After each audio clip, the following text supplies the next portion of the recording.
Después del fallecimiento del presidente Hugo Chávez, ocurrido el 5 de marzo de 2013, en estricto cumplimiento de la Constitución de la República Bolivariana de Venezuela, la Asamblea Nacional juramentó al entonces vicepresidente Nicolás Maduro como presidente provisional. Encargado de la República Bolivariana de Venezuela. Por su parte, el Consejo Nacional Electoral convocó a elecciones presidenciales. Say Lucena, presidenta del Consejo Nacional Electoral. Convocamos elección presidencial para el 14 de abril de 2013.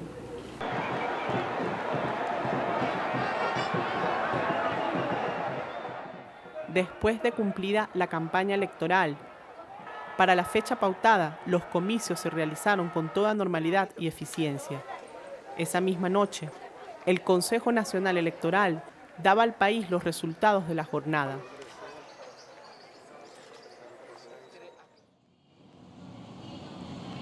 Con una transmisión del 99.12% y una participación relativa del 78.71% de los electoras y los electores, tenemos el candidato Nicolás Maduro Moros, 7.505.338, con el 50.66% de la votación.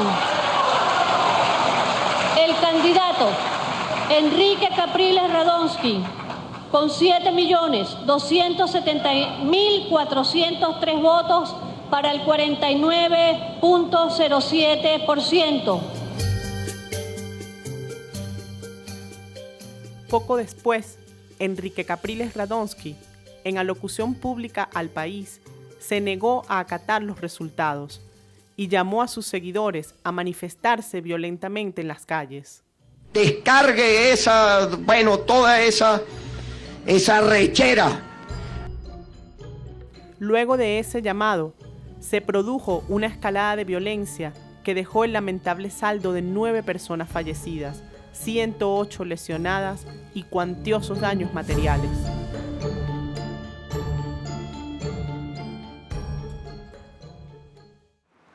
Mi esposo era Henry Rangel La Rosa, él era chofer, él era dirigente del PSU del municipio. El día de las elecciones nosotros trabajamos en el Punto Rojo, eso fue el 15 de abril del 2013. Cuando él llega a la casa, lo llaman que iban a quemar una casa del PSU con un señor de 74 años adentro. Y yo le digo, pero papi, yo estoy cansada, yo me quiero acostar. Y él me dice, pero mami, ¿cómo voy a dejar yo que quemen a ese señor adentro? En un descuido se fue. Cuando salí a la esquina, escuché los disparos. Salí corriendo y él estaba en el piso, tirado, aún con signos vitales.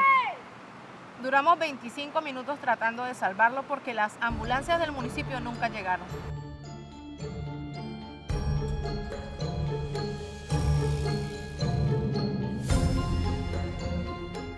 De las 9 personas fallecidas en el contexto de la violencia opositora postelectoral, 6 murieron por disparos de armas de fuego, de las cuales 2 cayeron defendiendo un centro de diagnóstico integral que estaba siendo atacado, una manifestando contra el llamado violento de Enrique Capriles Radonsky y 3 en circunstancias diversas. Las otras 3 fallecieron arrolladas por un opositor mientras celebraban el triunfo de Nicolás Maduro. 8 meses después de realizadas las elecciones de abril de 2013, habiéndose demostrado la inconsistencia de las denuncias de supuesto fraude electoral planteadas por Enrique Capriles Radonsky, se realizaron en diciembre de ese mismo año elecciones municipales en todo el país. El resultado de esos comicios favoreció ampliamente al gobierno de Nicolás Maduro. Un mes después, ante la contundente derrota electoral, un sector de la oposición venezolana tomó nuevamente el camino de la desestabilización, convocando a sus partidarios a violentas manifestaciones de calle. Estas manifestaciones ocurrieron en un contexto del llamado a una política insurreccional. ¿Sí? Esto no se puede descontextualizar. No es que fueron manifestaciones espontáneas. hubo a finales de enero, principios de febrero, un llamado de un sector de la oposición, el sector más radical de la oposición, una política insurreccional que llamaron la salida. Era un llamado a la calle, a permanecer en la calle hasta que se produjera una salida del gobierno constitucional. Las razones de esas protestas que se comenzaron a generalizar en el país se pretendieron vender como protestas por el tema de la inseguridad, por el tema de la escasez, por el tema del desabastecimiento, pero en realidad tenían como base ese llamado a desconocer la legitimidad del presidente Maduro y la constitucionalidad de su mandato, ¿no? Cuando la oposición hace esto, no solo está atentando contra el gobierno legítimamente electo, sino que también está atentando contra los intereses, deseos, opiniones y voto de una parte mayoritaria de la población que puso ese gobierno ahí, ¿no? No estamos para esperar 6 años a que se dé un cambio en Venezuela. Hay algunos que dicen que debemos esperar. Esperar a unas elecciones en unos cuantos años. Como el pueblo venezolano se tiene que alzar. Que lo sepa Nicolás Maduro. Vamos a sacarlo de Miraflores.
Nuestra misión es tumbar el gobierno. No vamos a esperar a que vuelvan las otras elecciones electorales. O es ahora o es nunca. ¿Cuándo termina esto para ustedes? Cuando logremos sacar a quienes hoy están gobernando.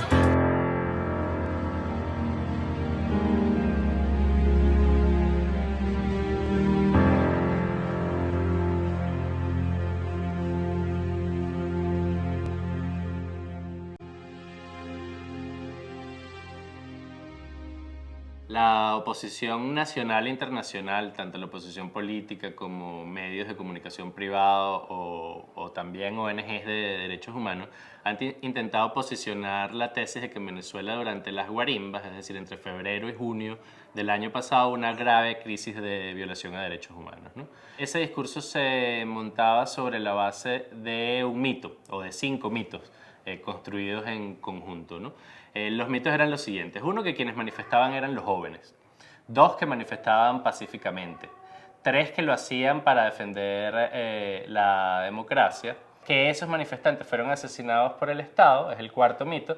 Y el 5.º mito es que todo eso forma parte de una política sistemática y estructural de violación a los derechos humanos, ¿no?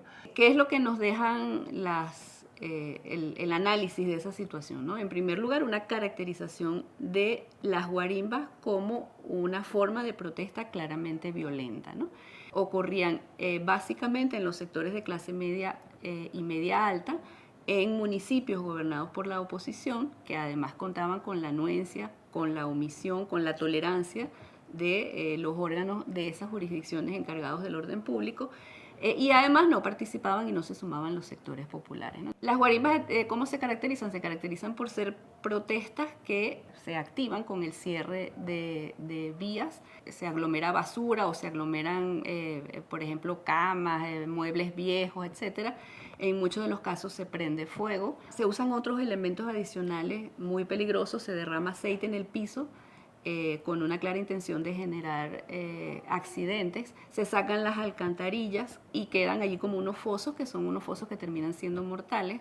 Se atraviesan guayas y la consecuencia de eso fue el fallecimiento de personas ajenas a las protestas, que no estaban participando en las protestas, que simplemente estaban transitando por allí, que se dirigían a sus puestos de trabajo o a sus casas o a hacer algún tipo de actividad cotidiana.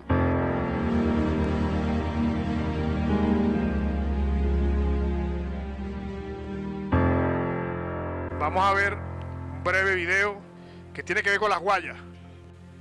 Ellos crean primero la barricada y después comienzan su operación para degollar ciudadanos.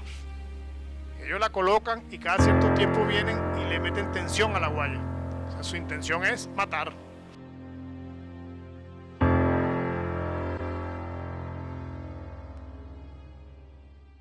Mi hijo se llamaba Elvis Rafael Durán de la Rosa, 29 años de edad, que los había cumplido un día antes de su fallecimiento, el día 20 de febrero. Se había impactado contra una guaya y perdió la vida. Guaya que mandó a colocar el general retirado Ángel Vivas, que fue el señor encargado de, por vía Twitter y otros medios, de impartirle órdenes a la gente que colocaran guayas y barricadas. Ahí es donde empiezan a caer la gran cantidad de venezolanos que se dirigían a sus centros de trabajo o que retornaban de ellos luego de una labor de trabajo. Mi nombre es Nairobi Olivera de González, esposa de quien fue en vida fiscal del Ministerio Público del Estado Carabobo, Julio Eduardo González Pinto, quien murió el 18 de febrero del 2014.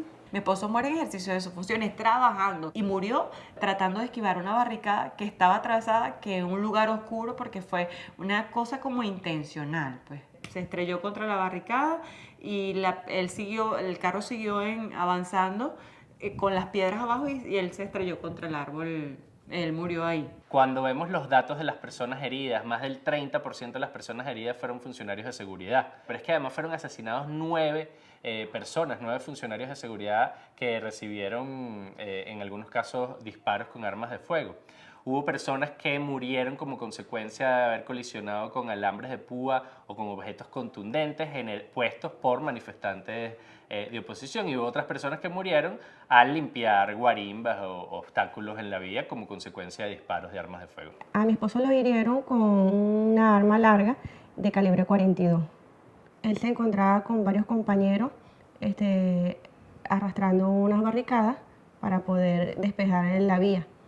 El disparo de mi esposo fue alguien que estaba de frente hacia él, o sea, hacia donde estaban los manifestantes. O sea, tenía el casco puesto, el tiro fue aquí. Mi nombre es Yendri Zuley Velázquez, viuda del capitán Ranzol Ernesto Bracho, asesinado en los hechos violentos del Estado Carabobo, municipio de Naguanagua, el 12 de marzo del 2014. En una de esas se baja un grupo del R4, que es una unidad de transporte masivo de la Guardia Nacional, que es blindada, y les dispararon, pero de una manera indiscriminada. Ya no eran bombas molotov, ya no eran piedras, ya no eran botellas, ya no eran palos, ya eran disparos. Todos empiezan a pegar gritos y todo el mundo se vuelve a montar en la unidad, y cuando voltea que se ven las caras, falta uno. Y escuchan los gritos. Ranzo se asoman por las rendijas y ve al muchacho, que es un sargento, tirado en el medio de la calle con un tiro en una pierna, desangrándose. Y le seguían disparando porque querían terminar de matar al sargento. Y el chavo pegaba gritos y Ranzo no aguantó y abrió la puerta y se bajó. Cuando él va a agacharse para alzar al muchacho, le dan un tiro en el intercostado derecho. Él muere, el médico me dice que él saca su herida 2 o 3 minutos vivo. Él cae encima del sargento, efectivamente le salvó la vida porque su cuerpo sirvió como barrera mientras que los recogían.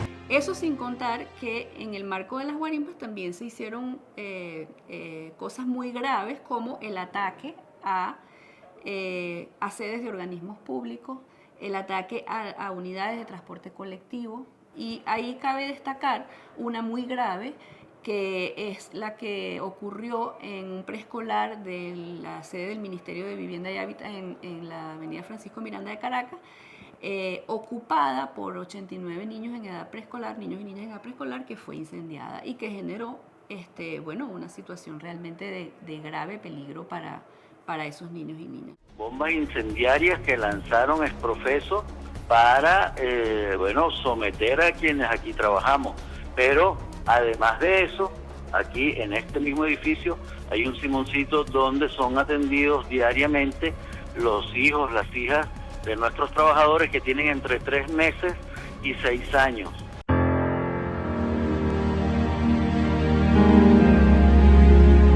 Mi hija asistía a la casa cuna de ese ministerio ubicada en la mezanina de la sede. El 1 de abril, en uno de los llamados que hizo María Corina Machado, ex diputada, a marchar, estas personas atacaron la sede provocando un incendio que afectó la casa cuna donde asisten 89 niños en edades comprendidas entre 6 meses y 3 años. El incendio lo provocaron con bombas molotov y le tiraban encima botellas llenas de gasolina, y eso hizo que se avivara el fuego y que saliera de control para las personas que estaban tratando de controlarlo. Afortunadamente, llegaron los bomberos. Nosotros, en ese interín que llegaban los bomberos, tratamos de desalojar a los niños por la parte de atrás y parte de todas las personas que elaboramos ahí en la sede. La actuación del Estado era absolutamente necesaria. Decir automáticamente que la actuación del Estado es una violación de los derechos humanos es una aberración. No haber actuado, haber omitido su responsabilidad en el restablecimiento del orden público y en el control de esta situación era, sí, una falta del Estado en relación con el tema de derechos humanos. Hubo 43 muertes en el contexto de las guarimbas. De esas muertes, solo 5 fueron violaciones a los derechos humanos. En todos esos casos hay personas siendo investigadas o detenidas ya. Hay una condena del alto gobierno a las muertes, hay un reconocimiento de que esas muertes ocurrieron, y hay un discurso público de reivindicación de los derechos humanos, ¿no? Ahora, la mayoría de las muertes fueron personas civiles, particulares, los que generaron estas muertes, ¿no? Eso es importante señalarlo porque la oposición ha construido un discurso en donde un gobierno asesino mató a 43 manifestantes. Con eso hacen quizás una de las cosas más terribles de esta coyuntura, que es utilizar la muerte de su propia gente, pero también de manifestantes chavistas, porque ahí había funcionarios públicos, había manifestantes chavistas que estaban despejando guarimba y había particulares que no tenían que ver con el conflicto político, que la oposición está convirtiendo en militantes de la oposición para señalar que algún gobierno autoritario los asesina. Lo que hay en Venezuela es una disputa, una tensión sobre cómo entendemos la democracia, entre una concepción liberal, representativa de las economías de mercado, que es la concepción que defiende la oposición, y un concepto en construcción que es de la democracia socialista, que es como la entienden las fuerzas populares y nacionales que apoyan al gobierno, ¿no? Entonces, en esa disputa la oposición se asume para sí la representante de la democracia. Ya vemos de qué tipo de democracia están hablando, construyen al gobierno como un gobierno autoritario, como un régimen autoritario, y a partir de ello se justifican a sí mismas para utilizar vías de fuerza, vías insurreccionales contra ese gobierno, ¿no? De las 43 personas fallecidas en el contexto de las guarimbas, 9 eran funcionarios de los cuerpos de seguridad del Estado y 34 eran civiles. Los 9 funcionarios de los cuerpos de seguridad del Estado fueron asesinados por disparos de armas de fuego, 8 de ellos mientras intentaban restituir el orden público. De los 34 civiles, 20 murieron por disparos de armas de fuego, de los cuales 8 ocurrieron mientras intentaban despejar barricadas o confrontando guarimbas, 8 en las adyacencias de una guarimba y 4 realizados por funcionarios de los cuerpos de seguridad del Estado. 6 fallecieron al colisionar sus vehículos contra barricadas o trampas, 4 en accidentes al activar guarimbas. 2 fueron arrollados en altercados sucedidos en las guarimbas y 1 por heridas de arma blanca en una riña en una guarimba.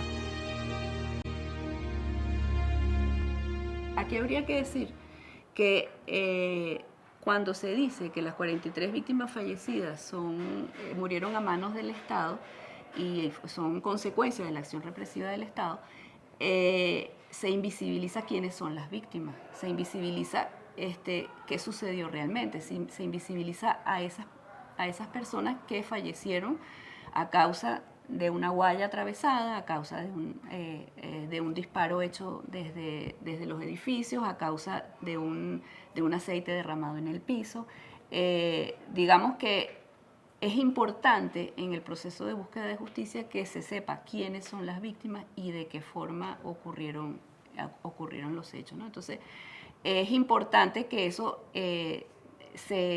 responsabilidades, las personas que fueron responsables de esos hechos queden realmente identificadas y su responsabilidad definida, ¿no? Y por eso me parece tan positivo y tan importante el surgimiento del Comité de Víctimas de la Guarimba y el golpe continuado, porque lo importante aquí es que se sepa la verdad, ¿no? Se sepa realmente quiénes son esas víctimas y se sepa a quién afectó más directamente el llamado, ese llamado a desconocer el gobierno del presidente Maduro. El propósito inicial de nosotros es informarle al país, darle a conocer nuestras historias, todo lo que hemos sufrido callado, porque ningún medio de comunicación se ha pronunciado con relación a la muerte de nuestros familiares.